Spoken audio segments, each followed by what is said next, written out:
નમસ્કાર પશુપાલન મિત્રો।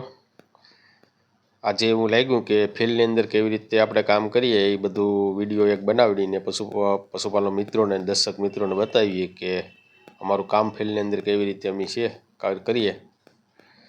તો અમને ફોન આવ્યો, કીધું પશુપાલન મિત્રએ કે ભાઈ અમારી ભેંસ છે એ રિપીટ થાય, 4 વાર રિપીટ થઈ, નેચરલ કરાવેલું છે 4 વાર।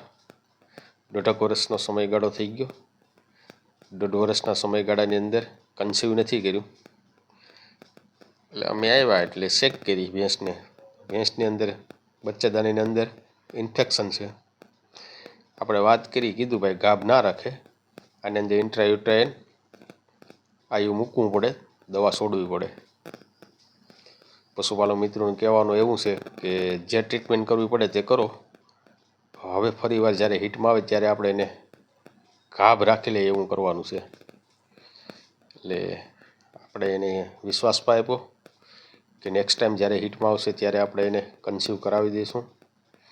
ઇન્ટ્રાયુટ્રાઇન દવા અત્યારે હાલ તો છોડવાની થાય છે, બચ્ચાદાનીની અંદર ઇન્ફેક્શન છે, ભેંસે બહુ કજાડી છે, તોફાને બહુ કરે છે, ને ભેંસ બહુ સારી છે મિલ્ક રેકોર્ડમાં। એટલે પશુપાલન મિત્રોનું કહેવાનું એવું છે કે ભેંસને આપણે રાખવાની થાય, જે ટ્રીટમેન્ટ કરવી પડે તે કરો, આપણે એને ગાભ રખવાનો છે। કાંઈ વાંધો નહીં, આપણે એની અંદર બચ્ચાદાનીની સફાઈ કરી નાખીએ। સફાઈ કર્યા બાદ જ્યારે 20-22 દિવસના સમયગાળાના અંતરે જ્યારે ફરીવાર હીટમાં આવે ત્યારે આપણે એની અંદર એઆઈ કરશું,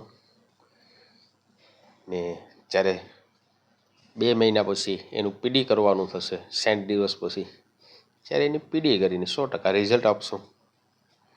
રિપીટ બ્રિડિંગની સમસ્યાઓ દિવસે દિવસે બહુ વધતી જાય છે ફિલ્ડની અંદર। તો દરરોજના અમારે તો કન્ટિન્યુ કોલ હોય રિપીટને લઈને,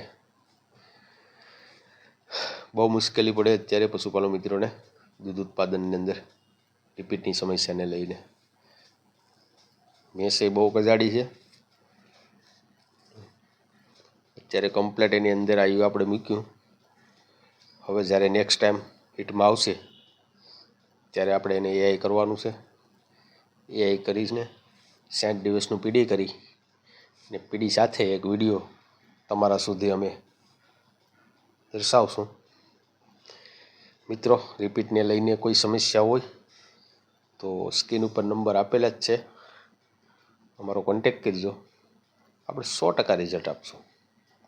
થેન્ક યુ, આભાર।